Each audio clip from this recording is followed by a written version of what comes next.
Ubutumwa bwiza nk'uko bwanditswe na Mariko nicyo cyigisho cy'iki gihembwe.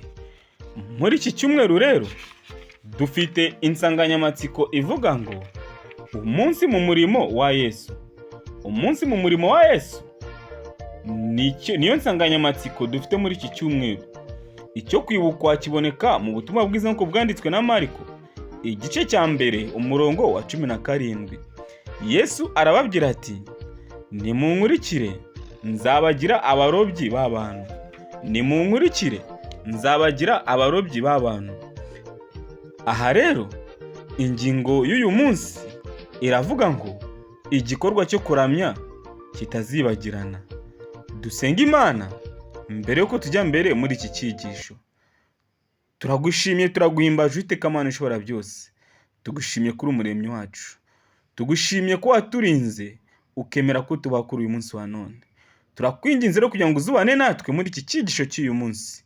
Mwuka wawe wera atwiyoborere kugira ngo icyigisho cy'uyu munsi tubashe gukiga neza. Ubane natwe nibyo tugusabiye ubuntu mu izina rya Yesu Kristo umwami wacu. Amen.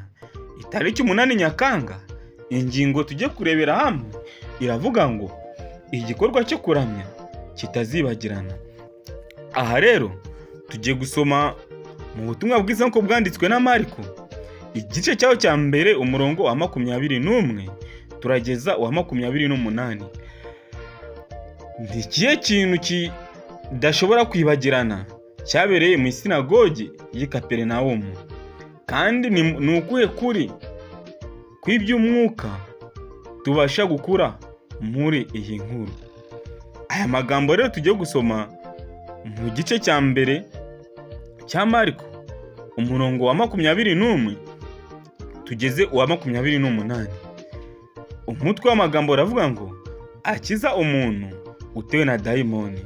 Bagera i Kaperinawumu, nuko ku isabato yinjira mu sinagogi arigisha. Batangazwa no kwigisha kwe, kuko yabigishaga nk'ufite ubutware ntase n'abanditsi. Mu sinagogi yabo harimo umuntu utewe na dayimoni. Arataka cyane ati, duhuriye Yesu w'i Nazareti, uje kuturimbura?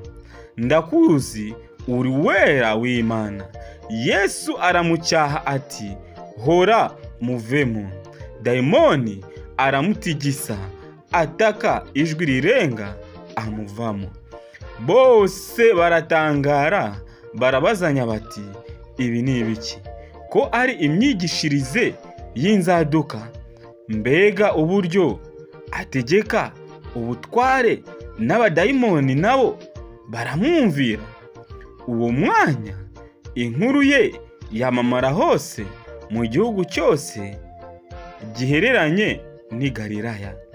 Nshuti bakundwa, Yesu yabwirije amagambo akomeye mu sinagogi, kandi yigisha nk'umuntu ufite ubutwari bukomeye cyane, ndetse bitangaza ntabigisha mu sinagogi.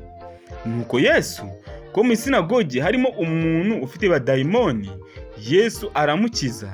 Dayimoni ziramubaza bati, se duhuriye he? Kuri Yesu w'Imana, uri wera w'Imana. N'amadayimoni mu by'ukuri ahamya Yesu, azi Yesu ko ari uwera.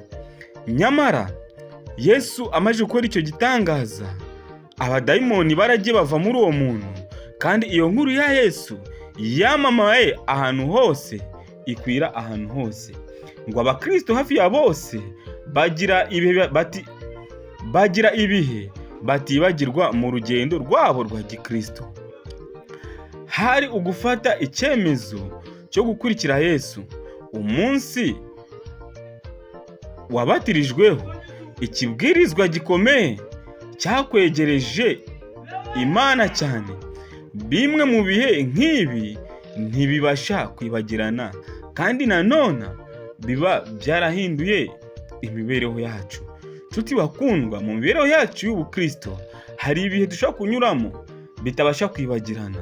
Nyamara igihe wabatirijwe biragwe kugira ngo wibagirwe icyo gihe. Hari ikibwiriza ushobora kukubwirizwa kikagufasha cyane.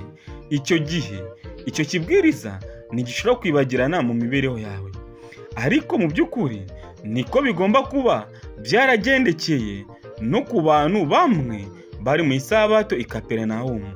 Nk'uko bivugwa muri Mariko igice cya mbere, batangazwa no kwigisha kwe, kuko yabigishaga nk'ufite ubutware, ntase n'abanditsi. Ubwo Yesu yigishaga, umuntu utewe na dayimoni bitewe n'imbaraga yo kwigisha kwa Yesu yaratatse cyane ati, duhuriye he Yesu w'i Nazareti? Uje kuturimbura? Ndakuzi uri uwera w'Imana. Maze Yesu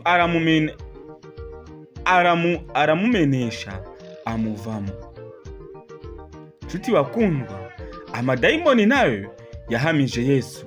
Yarazi ko Yesu ari uwera, ari umwana w'Imana.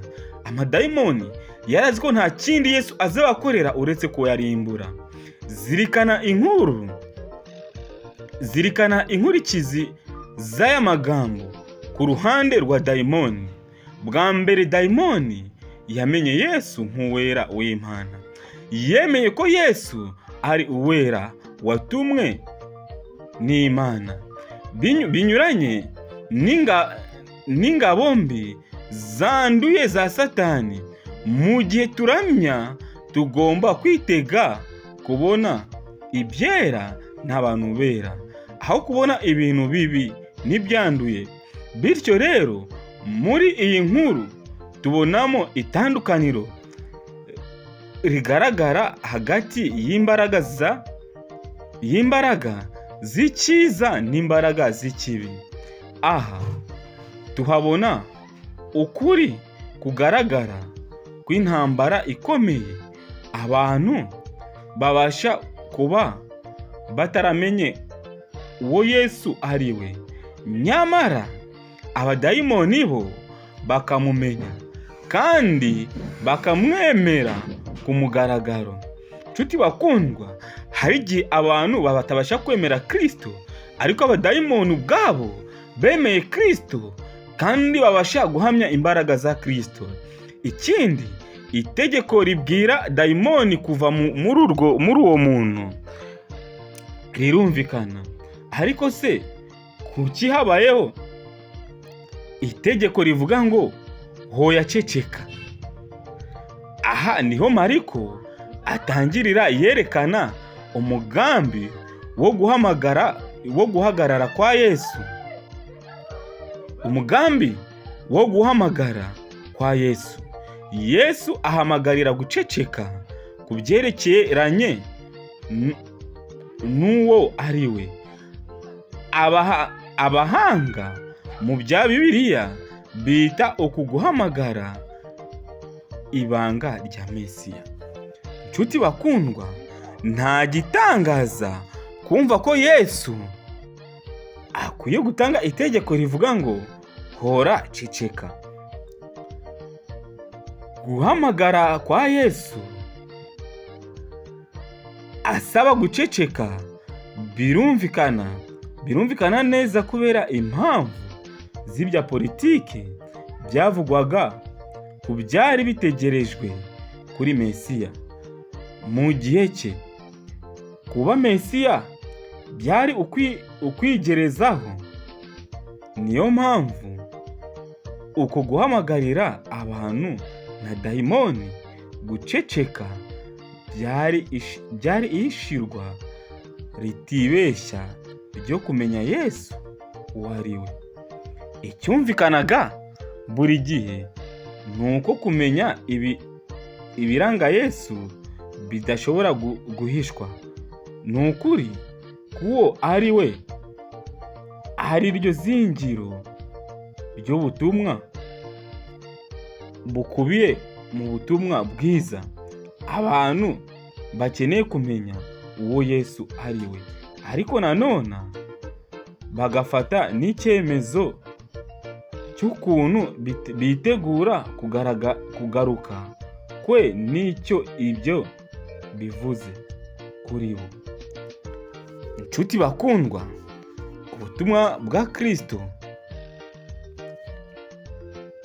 ubutumwa bwa Kristo bubwira abantu guceceka cyangwa se bucecekesha dayimoni byari bishingiye kubera impamvu z'ibya politike byavugwaga ko byari bitegerejwe kuri Mesiya mu gihe cye. Nshuti, natwe kuri ubu ngubu hari igihe bikwiye kuba ngombwa ko ubutumwa bwa Kristo bubwira abantu nk'abo ngabo guceceka cyangwa se bugacecekesha dayimoni. Nshuti bakundwa, mu gihe dushaka guhamagarira abandi ukuri, hari igihe bikwiye kuba ngombwa ko twitondera kwerekana ibyo twizera uko byakabaye ku byerekeranye n'ukuri kw'iki gihe. Nshuti bakundwa, nanjye nawe kugira ngo dusabe Umwami Imana aduhe gusobanukirwa n'ukuri kw'ijambo ryayo no kumenya igihe cya nyacyo dukwiye gutangariza ukuri kw'ijambo ry'Imana. Kandi nshuti bakundwa, ndagira ngo mubwire yuko icyumvikana buri gihe ni ukuri kumenya ibiranga Yesu bidashobora guhishwa.